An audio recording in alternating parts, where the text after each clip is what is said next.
doesn't have anything without Netflix. Really, what does she have? I mean, Hollywood doesn't want anything to do with her. I mean, like these professionals talking about her marketing, her brand, she's destroyed it. She has nothing to recover from. I mean, it's really the end of the road for her. How is she going to make this successful? She can't. She blew it. Okay, that's the reality. She blew it. Now what? I mean, I think she would have been better off just getting a regular acting gig, just trying to do some. I mean, Suits, I think, wanted her, the reboot, LA, Suits LA wanted her. So though I'm working more so with the other building of Netflix, it's still the same group of people. It's still the same points of contact that I can reach out to. I love having a friendship and a nice rapport with Bella. Bella Bajaria has been such a champion of both the series and of this brand. Hollywood just delivered the coldest rejection in recent memory, and this time it's not just another tabloid headline. Through years of high-stakes drama, million-dollar deals, and relentless self-promotion, Harry and Meghan have finally hit a wall that even their royal titles can't break through. The last open door in Tinseltown has slammed shut, and the silence is deafening.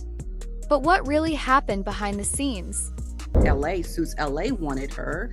I think she was just too big, for these people. The truth is far more chaotic, and the fallout is only just beginning. But that's only the tip of the iceberg, because the story of how Hollywood turned its back on the Sussexes is even more shocking than anyone expected. It all started with a royal exit that made global headlines. Harry and Meghan didn't just leave Buckingham Palace. They set it on fire and strutted into Hollywood like they were about to rewrite the rules of fame. Now that's the person I want to see pay the price, because Meghan has done a lot of damage to not just her husband, the royal family, but even those in her own family. For a moment, it looked like they might actually pull it off. The world watched as they inked jaw-dropping deals with Netflix and Spotify, sat down for a bombshell interview with Oprah, and basked in the glow of international sympathy. The red carpet was rolled out, the cameras were flashing, and every move they made was front-page news. But beneath the glitz, cracks were already forming. That she once had the possibility to get in the beginning. This is the end for Meghan Markle, right? So, yeah, as ever is done. Like, who thinks that's going to go? The fairy tale was never as perfect as it seemed, and the Hollywood dream was about to turn into a nightmare. And just when it looked like nothing could stop their rise, the first signs of trouble started to surface.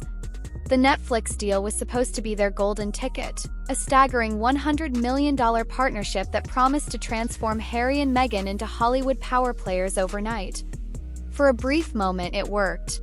Wait, P-Dina, it's not like she didn't make a huge deal of this, and this is why Meghan is so stupid, okay? Because the writing has been on the wall, P-Dina, for years. I mean, look, I revealed that in June 2023, so Their docuseries exploded onto the scene, stirring up royal gossip and emotional confessions that had everyone talking. But the excitement fizzled out almost as quickly as it began. Viewers tuned out, critics rolled their eyes, and the hype machine sputtered to a halt. Behind the scenes, rumors swirled about creative clashes, missed deadlines, and a lack of fresh ideas. Because she took Ted Sarandos and his mixed-race wife to the Beyonce concert. That friendship seemed... Even Netflix execs, once eager to cash in on royal drama, started to lose interest. The Sussexes' big rebranding moment was suddenly looking more like a glorified YouTube vlog than a Hollywood masterpiece. But the Netflix flop was just the beginning, because what happened next would be even more humiliating. She was bigging up the relationship with Netflix so much, and bigging up the fact that really, without Netflix, there would be no As Ever. And just in case you've missed that, Netflix was a disappointment, Spotify was a disaster. The world was promised a podcast revolution. Bold conversations, A-list guests, and Meghan's voice leading the charge. Instead, archetypes landed with a thud. Listeners complained about over-edited interviews and empty empowerment slogans, while critics accused the show of being all style and no substance. From about to onboard a CEO and a small team to having Netflix as my partner. The numbers didn't lie. Audiences tuned out, and Spotify execs quickly lost patience. In a move that stunned the industry, one executive even called Harry and Meghan lazy in the press, spelling out the insult in capital letters for everyone to see. Partnership ended not with a bang, but with a public slap in the face and a humiliating silence that echoed across Hollywood. But that wasn't the only chaos brewing behind the scenes, because their own company was about to unravel next. Sell locally. It could maybe be at a farmer's market. I thought that would be cute. I'm going to do global, Netflix. So suddenly it changed quite a bit. And then the offerings, of course, will expand to meet that same demand. While the world saw glossy branding and grand promises, the reality inside Archewell was a different story entirely. From the outside, it looked like a purpose-driven powerhouse, part charity, part media empire, part lifestyle brand. But insiders paint a picture of confusion and dysfunction. No one could agree on what Archewell was actually supposed to be. And she kept on going on about it. Is that we've been in partnership with Netflix. Was it a production company? A philanthropic hub? A podcast factory? Even the staff seemed lost, with roles shifting constantly and priorities changing with every new headline. Behind closed doors, the atmosphere was tense. So there's familiarity and there's comfort. And while that was just on the content side, not on the commerce side, these are relationships and friendships now. Meghan, determined to control every detail, reportedly micromanaged everything from the color palette on presentations to the font on press releases. Staffers whispered about endless meetings that went nowhere, projects that started with a bang and fizzled out, and a work environment where creativity was stifled by indecision.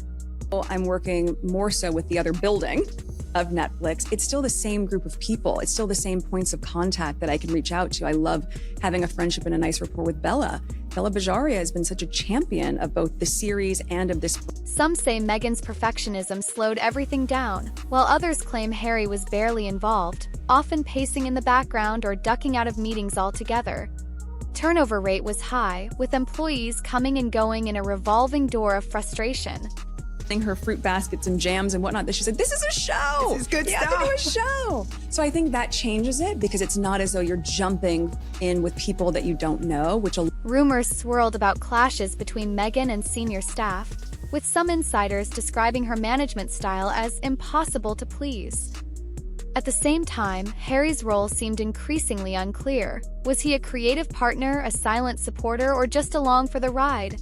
To your point, if they are looking for partnership, for capital, whether it's private equity, VC, or a partner in this way that I have, that's a very big relationship to take on. It really is. But if you have the lack of direction became obvious to everyone watching, and Hollywood insiders started to distance themselves, sensing that Archewell was more smoke and mirrors than substance.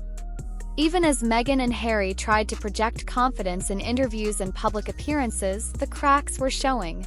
Was adjusted a little bit because you have a shorthand. Because I think the misconception is when you have a very large executives who once took their calls began to ghost them, and the industry buzz that once surrounded Archewell faded into awkward silence. Company that was supposed to launch a new era for the Sussexes was now struggling to define its own identity, let alone deliver on its promises. But as the chaos inside Archewell grew, Harry and Meghan were running out of time, and their next move would be their most desperate yet. Powerful and influential machine like a partner as with Netflix, and you have me and the profile and all of the... With Netflix and Spotify in the rear view, Harry and Meghan's options were running out fast. Paramount was their final shot, a last-ditch pitch to prove they still had star power. Meghan arrived with a carefully crafted proposal, hoping to reinvent herself as a modern lifestyle icon, but the studio execs weren't buying it. And at the same time, we're still a startup. Yeah. You're still a startup. We're a startup. Well, it's no partnership now. I mean, God, I cringe. I just cringe, P. Dinah. It's like absolutely... The meeting was polite, but the message was crystal clear. Paramount wasn't interested. There was no counteroffer, no follow-up call, not even a hint of curiosity. Just a cold, clinical silence that spoke louder than any rejection letter. For two people used to making headlines, being ignored was the ultimate humiliation. Awareness. Delusion, everywhere delusion. This woman, I mean, wake up and snap out of it, woman. The Hollywood dream was officially over, and there was no backup plan left. But the fallout from this rejection would be even more devastating because in Hollywood, silence can be deadlier than scandal. In Hollywood, scandals can be spun and flops can be forgotten, but silence is the kiss of death.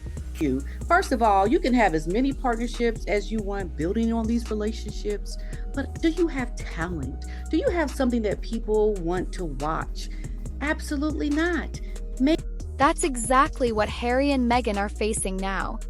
The phone calls have stopped, the invitations have dried up, and the industry that once couldn't get enough of them now barely remembers their names.